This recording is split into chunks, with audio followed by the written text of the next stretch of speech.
You may think that you don't have an issue with insulin resistance. You might think because your doctor has never told you that you have diabetes that you don't have any kind of issue with insulin resistance. Well, newsflash, you still have to be very, very cautious. It is so difficult because there's no real clear line of delineation or nothing that really says, hey, you're just insulin resistant.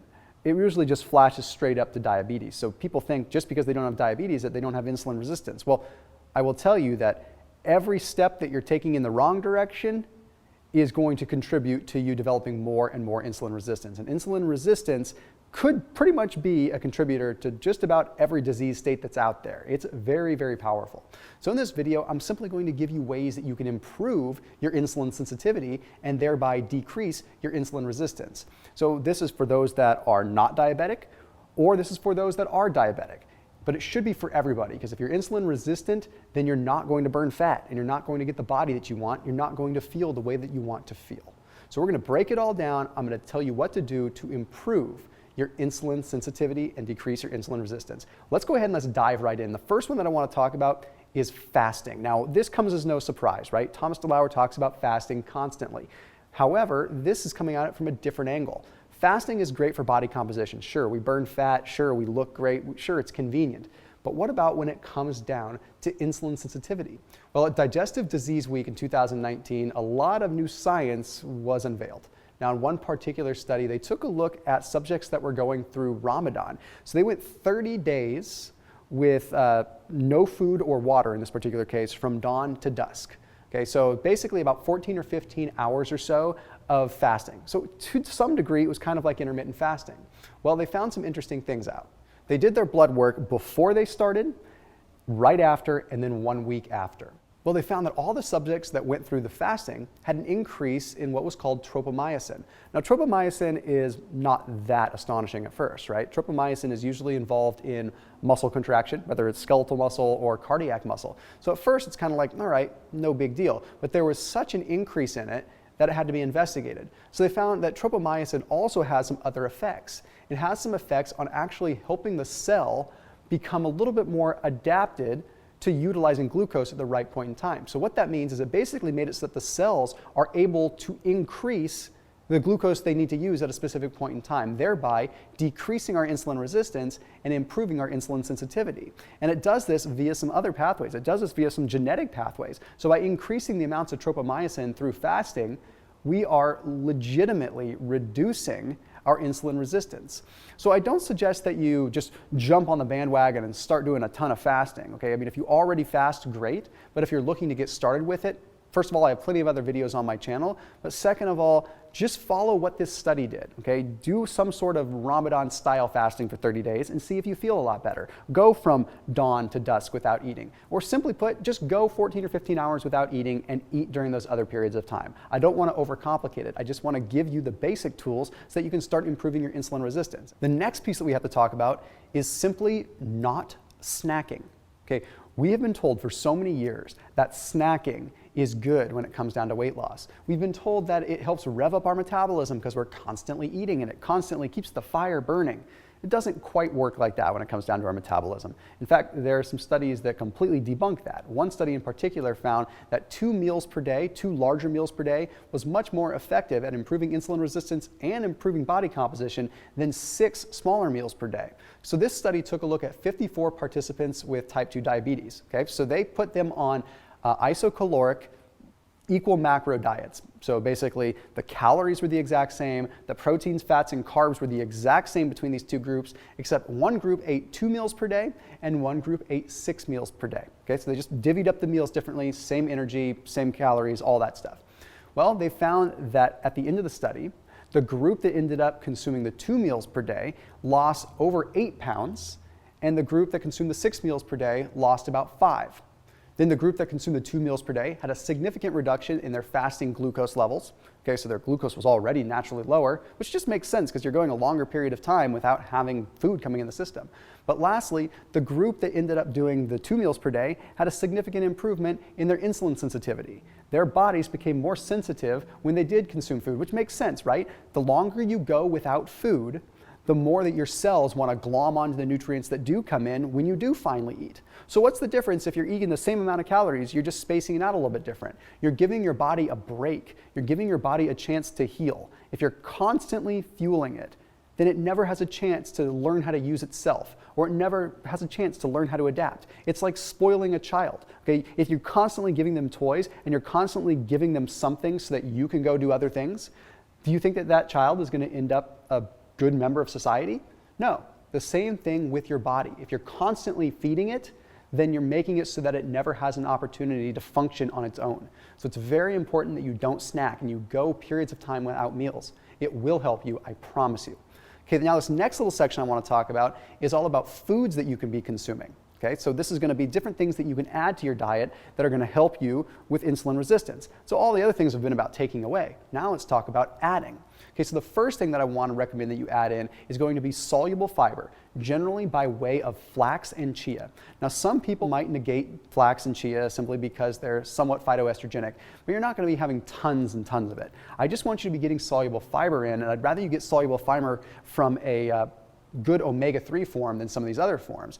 What the soluble fiber is going to do is going to slow down the absorption of glucose, which therefore is going to make it so you have less likelihood of becoming insulin resistant. Now the other piece that I want to talk about that's very, very, very important is higher amounts of protein only if you can get them from high omega-3 sources. Okay, so first of all, protein is going to slow down the absorption of carbohydrates too. So if you're not doing keto and you're just consuming protein and you're consuming it with carbs, it's going to slow down the absorption of the carbs. But the protein alone is going to support the lean body mass that's going to give you more insulin sensitized tissue. More muscle mass means more tissue that can absorb glucose, which means less likelihood of high levels of blood glucose. But what's important about this is the omega-3 piece. The omega-3 piece supports the phospholipid bilayer, so that membrane of a cell. And that membrane of a cell is super important to have fluid. So basically, if we allow fatty acids to come to a cell, it supports the outer membrane of the cell. So I want you to think of it like this. You've got a cell, and normally it's rigid, and things that come to it kind of absorb when they can. But if you have the fatty tissue and you have the membrane being a little bit fluid, which is kind of the scientific term for it, that fluidity makes it so that it has a stronger affinity for receptors. So that means that if glucose is coming by, it can mold itself to absorb the glucose better. If it can mold itself to absorb the glucose better, then we can reduce blood sugar because it's actually getting into the cell. So it's really important that you know that high amounts of protein along with the omega-3s are going to be really, really important. So that's going to be really good quality salmon, really good like wild caught fish. Don't get the farm-raised stuff. Really good grass-fed, grass-finished, which means they're never fed corn or grain. They were raised on grass and finished on grass. So that means they have an exponentially higher omega-3 content than grain-fed meat that you're going to find at the grocery store. And the meat that you see at the grocery store, even if it says grass-fed, if it does not say grass-finished, then it's not real. That just means that it's been put on grass for the last 30 days so that they can legally say grass-fed. You need grass-fed, grass-finished. So whether you're trying to improve insulin sensitivity or not, if you eat meat, it's probably a good choice for you. Okay, that leads me into the next piece, which is going to be ginger. Ginger contains some interesting components that allow what are called GLUT4 receptors to disperse more heavily throughout a cell. So it looks like this. We have a cell.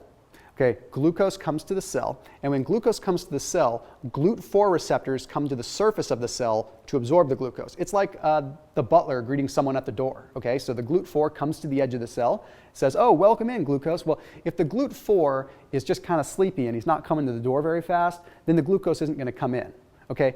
But what's interesting is ginger makes it so that we have more butlers going to different places of the cell. So it's like someone rings the doorbell and you have 10 butlers that go to every entrance and window of your door to make sure that they don't miss a beat. Okay, that's the best way to describe it. So ginger has a powerful effect. So when you can absorb the glucose like that, then great, less glucose floating around through the blood. Then we have to talk about cinnamon. Add cinnamon to your coffee. Add cinnamon to your tea. Add cinnamon to your meals. It is worth adding a teaspoon or a half a teaspoon of that cinnamon, even if you don't like the taste, considering what it can do. There's something in it, complicated name called methyl hydroxychalcone polymer, which just makes me sound like a nerd that's trying to sound smart, but that's what it's called. And what that does is it mimics insulin in the body. So you can absorb glucose without actually having to eat a bunch of food because it's going to mimic insulin and allow glucose to come into the cell. Take my word for it, it's something you don't want to be skipping out on. Then as far as the things that you should be adding in, magnesium. Add add magnesium in 400 to 800 milligrams per day, whether it's in the morning or night, I don't even care. It's going to help regulate an insulin pathway. So it makes it so that insulin can function. It has to do with the beta cells. It has to do with the energy metabolism that's involved there. Way too complicated to go into detail with this video. The next and last thing that I want you to do that is very, very crucial is increase the amount of resistance training that you are doing. Even if it's lightweight, okay, the resistance training utilizes glycogen, stored carbohydrates in our muscles.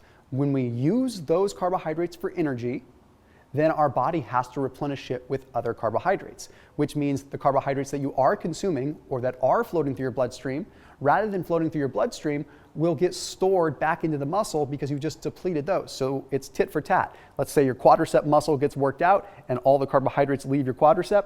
Well, then it's going to have to replace them with something, right? So it's going to take your blood glucose and it's going to disperse it back into the quadricep. That's a very simple visual example and not necessarily how it works physiologically, but it's exactly the point.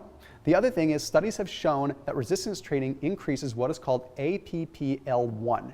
APPL1 expression is basically something that improves the fatty acid utilization and the utilization of insulin in specific fat cells. So basically it makes it so that you're not having a bunch of insulin triggering fat cells to store. You're triggering insulin to do its job properly. So basically you're just helping regulate where insulin should be used. You don't want insulin shuttling a bunch of glucose and nutrients into your fat cells. You don't want to be growing fat cells. You want it to be utilized properly. So thereby, if you have the glucose being used in the right places, you're improving your insulin sensitivity. It's pretty darn simple. Okay, so just to recap here, try fasting for 30 days. Okay, try it in the fashion that this study laid out. Or if you don't want to do that, do some alternate day fasting or just 2 to 3 days per week of fasting. Okay, that's tip number 1. Tip number 2, which is probably the easiest to implement, is no snacking. Just skip out the snacking altogether. Okay, 3 is going to be adding the foods I talked about. Okay, so that's magnesium, that's going to be cinnamon, that's going to be ginger, that's going to be soluble fiber via flax and chia. And most importantly, high omega, high quality protein in fairly large amounts. Okay, then the next thing you want to add in is going to be resistance training. All right, so I hope that this clears some stuff up, helped you understand that just because you're not diagnosed with diabetes doesn't mean that you don't need to be concerned with insulin resistance. So as always, make sure you're keeping it locked in here at Purality Health. Make sure you're checking the emails that we're sending to you every single week for amazing product offers and amazing content. I'll see you soon.